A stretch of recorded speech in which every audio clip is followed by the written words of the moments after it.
आखिर को हुन् दुर्गा प्रसाई? दुर्गा प्रसाई कसरी र किन यति धेरै चर्चित बने? किन खुवाए केपी ओली र प्रचण्डलाई मार्सी चामलको भात? डाक्टर गोविन्द केसीसँगको उनको विवाद के हो र किन उनलाई मेडिकल माफियाको ट्याग लगाइयो? किन दिए दुबईका प्रिन्सले उनलाई सुनको लौरो? किन दलियो उनको मुखमा कालो मसो? झापालाई क्यासिनो बनाउने उनको सपना र अरबौंको लगानी भएको उनको मेडिकल कलेज किन बन्द छ? किन 2080 सालमा उनको एक आवाजमा काठमाडौँको सडकमा जनलहर उत्रियो र आज किन राजालाई सत्तामा फर्काउनका निम्ति उनी लागि परेका छन्? यतिसम्म कि प्रहरीमाथि गाडी चढाउन नि पछि हटेनन्। यो गाडीमाथि प्रहरीले अन्धाधुन्दा लाठीचार्ज गरिरहेको छ। तपाईँ देख्न सक्नुहुन्छ दुर्गा प्रसाईको गाडीलाई प्रहरीले रोकिराखेको। आखिर को हुन् दुर्गा प्रसाई? आज यही विषयमा हामी यस भिडियोमा चर्चा गर्नेछौँ। भिडियो सुरु गर्न अगाडि यो भिडियोलाई लाइक, शेयर र सब्स्क्राइब गरिदिनु होला। आजको दिन नेपालमा दुर्गा प्रसाईलाई नचिन्ने मान्छे कमै होलान्। उनलाई कसैले व्यापारी भन्छन् भने कसैले नेता भन्छन्, कसैले उग्र राष्ट्रवादी भन्छन् भने कसैले कट्टर राजावादी, कतिले त उनलाई देशको मुहार फेर्नलाई नै भनेर जन्म लिएको मसिहाको रूपमा हेर्छन्। हो, एक मसिहा। प्रसाईको परिवार पूर्वी पहाडको तेह्रथुमबाट झापा झरेको थियो। 8 कक्षामै हुँदा स्कुलको हेडमास्टरलाई कुटेर पढाइ छोडेको कुरा त प्रसाई आफैले भन्दै आउने गरेका छन्। मैले पास गरेको म भन्दिनँ, अलिकति म 2 मिनेटमा सक्छु। 8 क्लास पढ्दै थिएँ, पढ्दा मलाई चाहिँ हेड सर ल्याएर कुट्नु भयो। कुटेपछि मेरो पालो पनि पढाउने दिइहाल्यो। प्रशस्त पुर्ख्यौली सम्पत्ति भएका उनी सुरुवाती दिनमा ग्रिल फ्याक्ट्री र ग्यारेजमा काम गर्दथे। पछि उनी पैसा कमाउनकै लागि युरोप पनि गए, तर उनलाई त्यहाँ टिक्न निकै गाह्रो भयो। त्यसैले उनी नेपाल नै फर्किए। विदेशमा भैँसी फारममा काम गरेका उनले त्यही अनुभव र सिपलाई नेपालमा प्रयोग गर्नका लागि बिर्ता मोडमा आफ्नै एउटा ठुलो भैँसी फारम खोले। उनले भारतको हरियानाबाट उन्नत जातको भैँसी किनेर फारम सुरु गरेको स्थानीयहरूको भनाइ छ। त्यतिबेला प्रसाईसँग 100 भन्दा बढी भैँसी थियो। ब्याङ्कबाट ऋण लिएर सुरु गरेको भैँसी पालन केही समय राम्रै चले पनि पछि भने चलेन। प्रसाईले ब्याङ्क ऋणको सावा र ब्याज दुवै तिर्न सकेनन्। थप ऋण माग्न जाँदा ब्याङ्कले उनलाई पत्याएनन्। अन्ततः प्रसाईको भैँसी पालन व्यवसाय डुब्यो। राजनीतिक रूपमा दुर्गा प्रसाई सबैभन्दा पहिले नेपाली काङ्ग्रेसमा आबद्ध थिए। उनको परिवारको सम्बन्ध नेपाली काङ्ग्रेसका बीपी कोइरालासँग निकै राम्रो भएको कुरा हामी उनलाई चिन्ने मान्छेहरूले दिएको इन्टरभ्यूहरूमा सुन्न सक्छौँ। तर जब उनको व्यापार डुब्दै गयो, उनी आर्थिक रूपमा कमजोर बन्दै गए, त्यतिबेला उनी तत्कालीन समयमा भूमिगत नै रहेको नेकपा माओवादीतिर ढल्किए। उनले जनयुद्धको समयमा झापाको माओवादी गुटका लागि सामान ओसार पसार गर्थे भन्ने कुराको आरोपसम्म लाग्ने गरेको पाइन्छ। उनले माओवादीसँगको यो सम्बन्धलाई धेरै ठाउँमा प्रयोग गरे। पारिवारिक अंशका लागि प्रसाईका साला मुद्दा लडिरहेको बेला उनले त्यस समयमा पनि आफ्नै ससुरा विरुद्ध माओवादी छापामार प्रयोग गरी सालालाई मुद्दा जिताए र उनको सालाले वर्षौंदेखि अदालतमा अड्किरहेको जग्गा आफ्नो बनाउन सफल भए। सोही जग्गालाई प्लटिङ गरी बेच्न थाले र प्रसाईले अथाह सम्पत्ति कमाए। उनलाई जग्गा व्यापारले निकै फलिफाप भयो।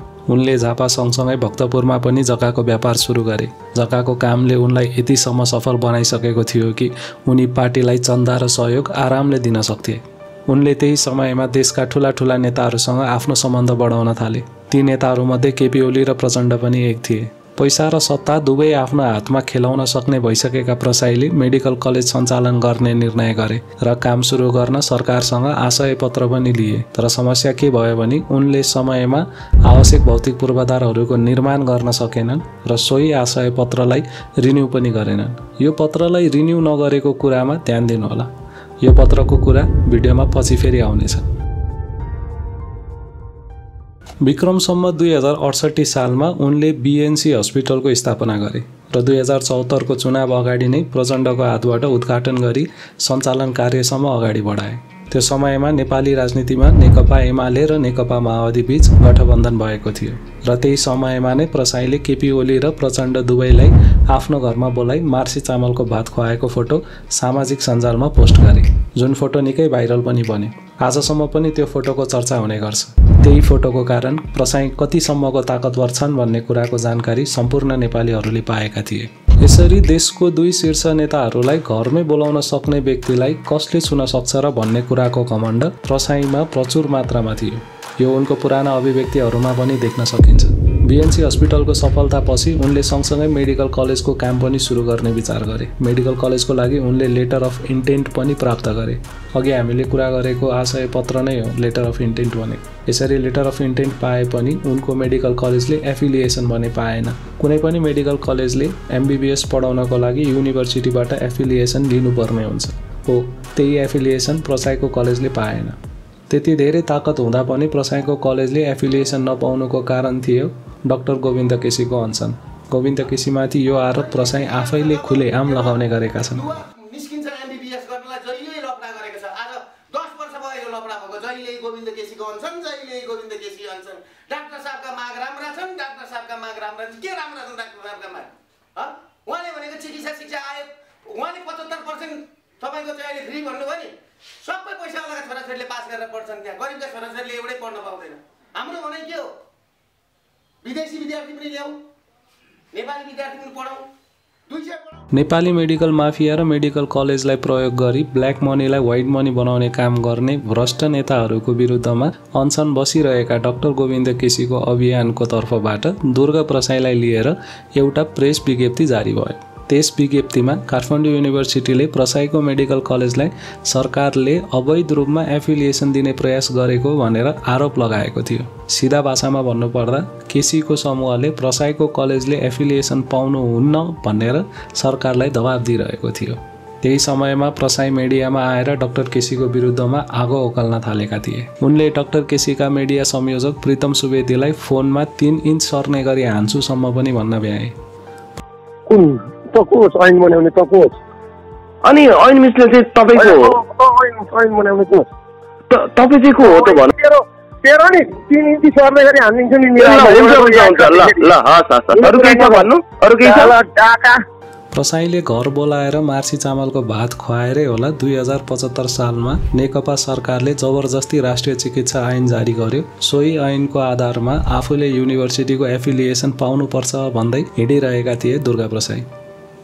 त्यतिखेर चिकित्सा आयोगलाई ओली सरकारले एफिलिएसन दिनु भनेर दबाब दिएको खबरहरू पनि सार्वजनिक भएको थियो। तर चिकित्सा शिक्षा आयोगले प्रक्रिया पुगेको छैन भन्दै कलेजको एफिलिएसन रोकि नै रह्यो। त्यतिबेला प्रसाईले आयोगका उपाध्यक्ष डाक्टर कृष्ण गिरीलाई 20 करोड घुस मागेको भनेर आरोप पनि लगाए।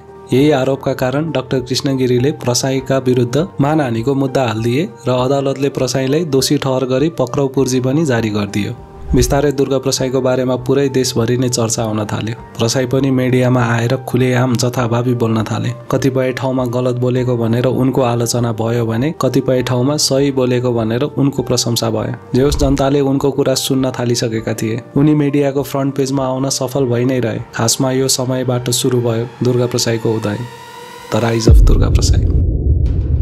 माओवादी र एमालेको गठबन्धन टुटेपछि उनी प्रचण्डलाई छोडेर ओलीतिर लागे। ओलीले उनलाई पार्टीको केन्द्रीय सदस्यसम्म बनाइदिए। त्यस समयमा उनलाई जनताले मार्सी भनेर घिचाइरहँदा उनले त्यही कुराको व्यापारिक फाइदा उठाउँदै मार्सी भन्ने ब्रान्डको बियर नै उत्पादन गर्ने काम सुरु गरे।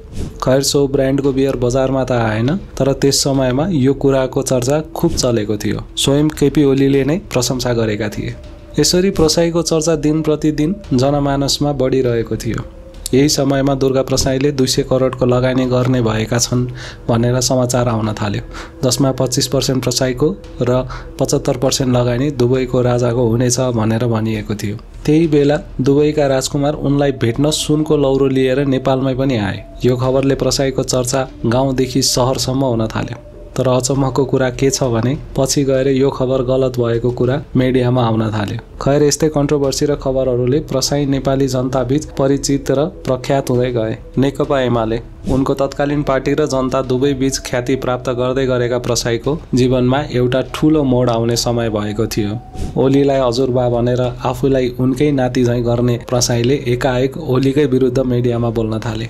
उनी आई लभ यू केपी बाबाट राजा आऊ देश बचाऊ भन्नेमा पुगे। एकछिन यो विषयमा पनि चर्चा गरौँ। कसरी कम्युनिस्ट प्रसाई बने कट्टर राजावादी।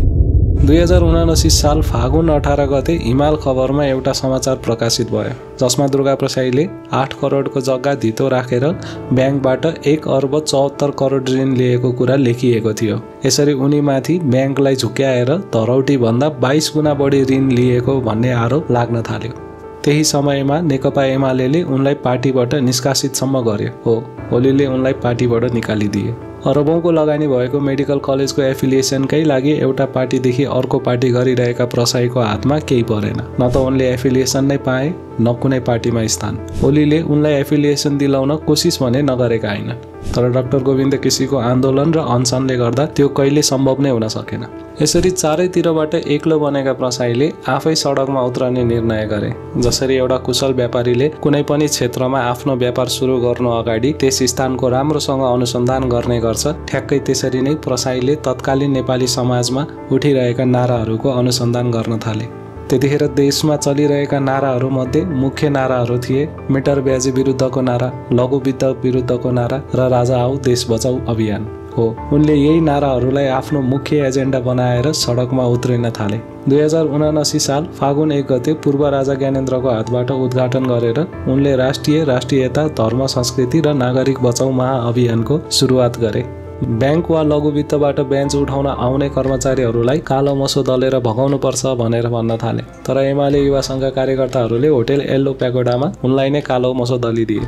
नेकपा एमाले र प्रसाई बीच घमासान चर्काचर्की सुरु भयो। प्रसाईले ओलीको कम्बोडियन टेलिकममा लगानी भएको कुरा मिडियामा आएर भन्न थाले। केपी ओली र महेश बस्नेतसँग त उनको मिडियामा जुहारी नै चल्यो। उनको वर्चस्व दिन प्रतिदिन बढ्दै गयो।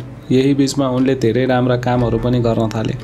उनका केही राम्रा काम र राजासँग जोडिएको उनको नामको कारण उनलाई मन पराउनेहरूको भिड बढ्दै गयो। नेपाली जनताले प्रसाईमाथि धेरै कुराको आश राख्न सुरु गरे र यही साथ र समर्थन देखेर प्रसाईले मङ्सिर 7 गते विरोध कार्यक्रम सुरु गर्ने घोषणा गरे र देशभरिका राजावादीलाई आह्वान गरे। नपत्यारिलो तरिकाले त्यहाँ निकै ठुलो जनलहर पनि उत्रियो। 2081 सालको चैत्र 15 गते काठमाडौँको 3 कुनेमा राजावादीहरूको शान्तिपूर्वक आन्दोलन चलिरहेको थियो र त्यो आन्दोलनको नेतृत्व दुर्गा प्रसाईले गरेका थिए। शान्तिपूर्वक भइरहेको आन्दोलन एकाएक हिंसात्मक बन्न पुग्यो। घरहरू जलाइयो, लुटपाट गरियो, धेरै घाइते भए र कतिको ज्यानसम्म पनि गयो। यो आन्दोलनमा प्रसाई ब्यारिकेड तोडेर फरार भए।